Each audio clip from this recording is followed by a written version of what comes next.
अभी कांग्रेस की ओर से महत्वपूर्ण बैठक चुनाव समिति की आयोजित की गई है, जिसमें छत्तीसगढ़ और मध्य प्रदेश की सीटों को लेकर चर्चा होगी। बता दें कि इसमें बड़े दिग्गज नेताओं की भूमिका भी हो सकती है। कई विधायकों को ये चुनाव लड़ाया जा सकता है। एमपी और छत्तीसगढ़ के नेता इसमें शामिल होंगे। बैठक में कई महत्वपूर्ण चीजों को लेकर चर्चा की जाएगी।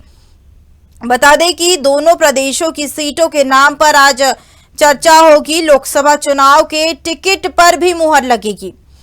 इस बैठक में राष्ट्रीय अध्यक्ष मल्लिकार्जुन खड़गे और साथ ही साथ सोनिया गांधी और राहुल गांधी भी मौजूद रहेंगे। इस बैठक में मध्य प्रदेश और छत्तीसगढ़ के कई बड़े नेता शामिल होने वाले हैं। दोनों प्रदेशों की सीटों के नाम पर चर्चा होगी और चुनाव टिकटों के नाम पर भी मुहर लग सकती है। पहले लिस्ट में दिग्गजों की भूमिका से सस्पेंस हट सकता है। बता दें कि कई विधायकों को चुनाव भी लड़ाया जाएगा। दिल्ली में कांग्रेस केंद्रीय चुनाव समिति की आज बैठक रखी गई। एमपी और छत्तीसगढ़ के नेता बैठक में शामिल होंगे। बता दें कि प्रदेश की सीटों के नाम पर चर्चा की जाएगी। लोकसभा चुनाव के टिकटों पर आज मुहर लगेगी। वहीं हमारे साथ इसी पर अब छत्तीसगढ़ के स्टेट हेड सचिन श्रीवास्तव अधिक जानकारी के लिए जुड़ चुके हैं। सचिन जी, लोकसभा चुनाव आने वाले हैं। जिस तरीके से बीजेपी की ओर से कई तैयारियां, कई योजनाएं, महतारी वंदन जैसी योजनाएं चलाई जा रही है, वहीं आज चुनाव समिति की कांग्रेस की ओर से बैठक है। किन बड़े नामों की आज घोषणा हो सकती है और क्या कांग्रेस की ओर से विशेष तौर पर तैयारियां छत्तीसगढ़ में नजर आ रही है? देखिए, साफ तौर से अगर देखा जाए छत्तीसगढ़ का जो कांग्रेस की सरकार है या फिर जो बड़े दिग्गज नेता हैं छत्तीसगढ़ के कांग्रेस के, अगर मैं उनकी बात करूं तो कहीं ना कहीं देखिए 2018 में जब कांग्रेस की सरकार जब छत्तीसगढ़ में आई थी और छत्तीसगढ़ में आने के बाद उन्होंने कई सारे काम ऐसे किए, कई सारी योजनाएं ऐसी लाई जो हितग्राहियों के को मिला, मतलब जो चाहते थे कि इस योजना का लाभ ग्राउंड लेवल पे चले तो उस तरीके से चलाया भी गया। मगर देखिए 2023 में जहां चुनाव आता है, 2023 का चुनाव, और रिजल्ट जस्ट उल्टा आता है। सरकार ने जितनी मेहनत की थी, कांग्रेस पार्टी ने जितनी मेहनत की थी ग्राउंड लेवल पे, वो धरा का धरा रह जाता है और पूरे छत्तीसगढ़ में टुकड़ा साफ हो जाता है कांग्रेस का और बीजेपी अपनी सरकार बना लेती है। और देखिए 2000 अब लोकसभा चुनाव सर पर है और लोकसभा चुनाव सर पर होने के कारण देखिए बीजेपी ने अपना नाम घोषणा पहले ही कर दिया है कि छत्तीसगढ़ में कौन कौन दिग्गज चुनाव लड़ेंगे, और कई जिसमें से कुछ विधायक हैं, जो प्रेजेंट के विधायक हैं वो भी हैं, और कुछ ऐसे हैं जो जिनको पहली बार लोकसभा चुनाव का टिकट मिला है। वहीं पर कांग्रेस भी अपने दिग्गज नेता को, जो अभी विधायक हैं, और कुछ ऐसे बड़े नेता को जो जिनके नाम से ही वो सीट जीती जा सकती है, क्योंकि बीजेपी ने साफ तौर से 11 सीट निकालने का ऐलान कर दिया है कि हम छत्तीसगढ़ में अपनी पूरी 11 सीट को क्लियर करेंगे। तो देखिए कांग्रेस कोशिश में है कि हम ये छत्तीसगढ़ कम से कम अपने कब्जे में रखे, क्योंकि 11 लोकसभा क्षेत्र है तो 11 में से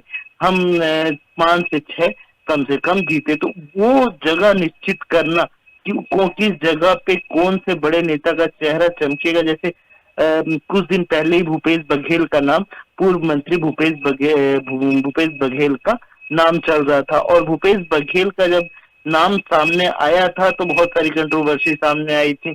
और जब ये अभी भी माना जा रहा है कि भूपेश बघेल दुर्ग लोकसभा से चुनाव अपना लड़ेंगे।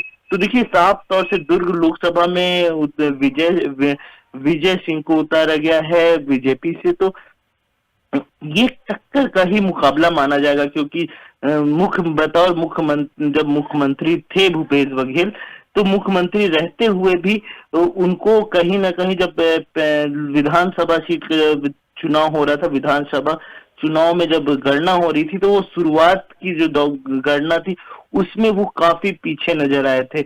मगर 2 बजे के बाद वो धीरे धीरे आगे बढ़ते गए और अपनी जीत हासिल की भूपेश बघेल। तो देखिए वहां पे एक टक्कर का मुकाबला हो जाता है और लोकसभा में फिर ये दोनों लोग आमने सामने नजर आ सकते हैं अगर भूपेश बघेल को सरकार टिकट देती है तो। मगर देखिए भूपेश बघेल पे कांग्रेस पार्टी ने एक बार भरोसा किया, उनको मुख्यमंत्री बनाने के बाद, एक बड़ा फेज देने के बाद छत्तीसगढ़ में उन्हें चाहते थे कि अब कार्यभार छत्तीसगढ़ का भूपेश बघेल संभाले। मगर वो जिस तरीके से चुनाव कांग्रेस पार्टी हारी छत्तीसगढ़ में, तो अब ये साफ हो जाता है कि अब छत्तीसगढ़ में भूपेश बघेल के हाथ में कंट्रोल नहीं देंगे। इसके साथ ही देखिए मैं एक चीज पूछूंगी, जिस तरीके से हमने देखा था कि बीजेपी की ओर से जो है बड़े दिग्गजों को हमेशा उतारा जाता है, विधानसभा चुनाव में भी कई बड़े नेता के नाम सामने देखने को मिले थे, लिस्ट जारी करने के बावजूद कि केंद्रीय मंत्रियों के नाम इसमें शामिल किए गए थे। अब छत्तीसगढ़ में जिस तरीके से बीजेपी की सरकार है, कांग्रेस की ओर से कई ऐसी योजनाएं जिनको अब बंद कर दिया गया है, और सबसे मेन चीज यहाँ महादेव ऐप सट्टा ऐप में जो पूर्व सीएम भूपेश बघेल का नाम सामने आया था, तो क्या लोकसभा चुनाव में भी इसका असर देखने को मिलेगा? जिस तरीके से भूपेश बघेल इसमें सम्मिलित हुए थे, इनका नाम, इनके ऊपर केस भी दर्ज हुआ है। बिल्कुल, देखिए दिव्या, साफ तौर से अगर देखा जाए तो भूपेश बघेल का नाम लगातार आरोपों में फंसता चला है। मुख्यमंत्री बनने के बाद भी ये लगातार कई विवादों में फंसते चले आए हैं। देखिए महादेव ऐप बड़ी घटना माना जा रहा है, क्योंकि महादेव ऐप में कई बड़े नाम आए हैं, भूपेश बघेल का खुद का नाम है। तो देखिए साफ तौर से कहीं ना कहीं ये इमेज को बहुत ज्यादा फर्क पहुंचाया है। मगर लोकसभा चुनाव में इसका फर्क तो दिखाई देगा, मगर लोकसभा चुनाव में जिस तरीके से कांग्रेस पार्टी अपना प्रचार प्रसार कर रही है, उसमें देखने को मिलेगा कि कौन अपना ज्यादा सीट ला पाता है। क्योंकि देखिए भूपेश बघेल का जो फेस है वो कहीं ना कहीं लोगों के मन में बसा हुआ है, और विजय बघेल को बहुत कम लोग जानते हैं। तो विजय बघेल को जब कम लोग जानते तो 100% दाव जो खेला जाएगा वो भूपेश बघेल के ऊपर ही खेला जाएगा दुर्ग लोकसभा में।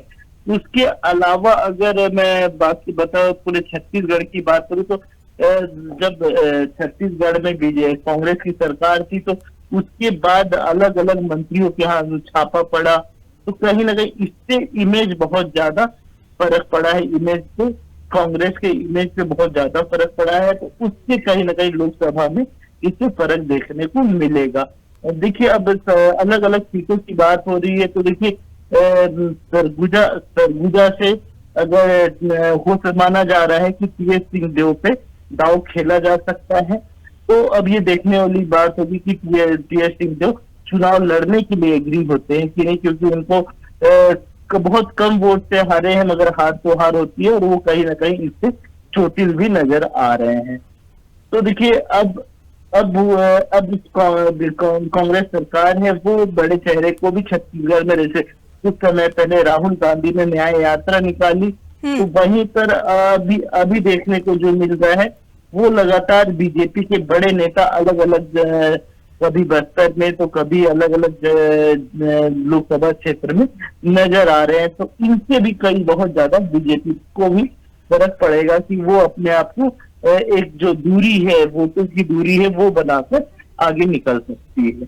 जी विधानसभा सत्र भी अभी हुआ था छत्तीसगढ़ में, उसमें विपक्ष की ओर से कई ऐसे मुद्दे उठाए गए थे जो कि जनहित से जुड़े मुद्दे थे, तो क्या उन मुद्दों का अभी तक कोई निराकरण बीजेपी की ओर से किया गया है?